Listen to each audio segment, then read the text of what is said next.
used to find solutions to the problem rather than allow it to kind of weigh me down and say, oh, woe is me. Racism is so difficult, you know. I used to try and combat it and find different ways around it. I was the only, not the only, but there wasn't lots of black children in my year. And then when I went to secondary school, in my school year, not the whole school, just my year, I was the only black girl in my whole year. And that's the people you spend the most time with.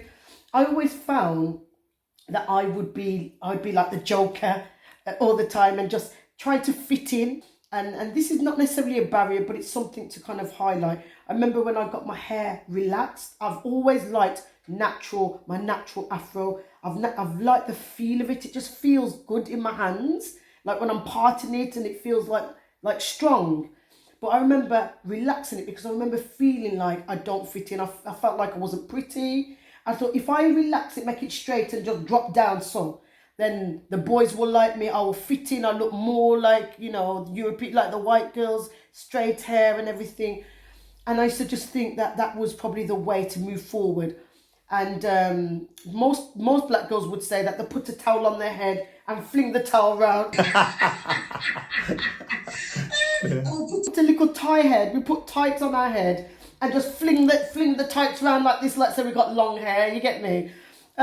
So it wasn't necessarily a barrier, but it was basically a barrier to identity. It was like not kind of feeling like you belong, always feeling like you don't belong in the country that you was born in. Like I was thinking, but I'm born here. I should feel like I belong here, but I just didn't. And one incident that happened was a friend of mine, her mom, basically the whole of my class had skived history. Now, I've never skived school or class or everything, but everybody didn't go to that lesson because for whatever reason, I can't remember the reason. So I joined in with that lesson. We call it wagging or skiving, wagging. So I joined in with the wagging of the lesson and we went to my house, me and my friend, and was laughing and joking. And then when it was time to finish that lesson, the school day, then I walked my friend back home. Now, we didn't have a house phone.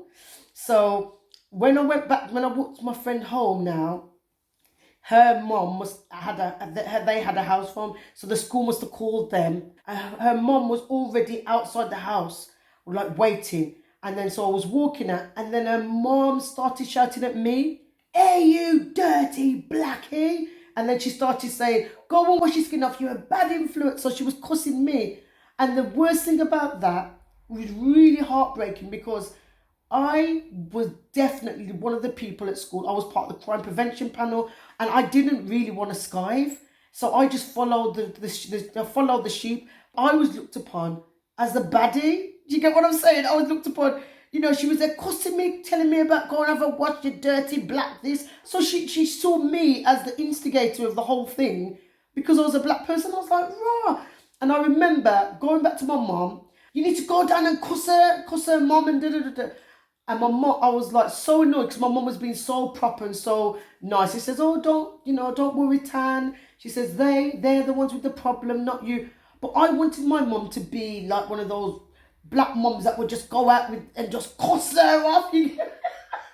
I wanted her to cuss her off, but she just wouldn't do that. She held her integrity. That was a real moment where I was just like, I wanna fight for justice. I wanna make sure that, you know, nobody puts me in a box where my colour is going to be an issue where you're going to disrespect me purely because of the colour of my skin. Every day, them beating up on my little girl. Them shouting, calling her all sorts of names. Black chocolate, gollywog. I go down and I speak to the teacher. And she said that I should move her from the school. So it kind of built like a fire within me, to be honest. And everything past that time in secondary school, you could see the legacy that I've left behind is very much around, you know, positivity and empowering young black people.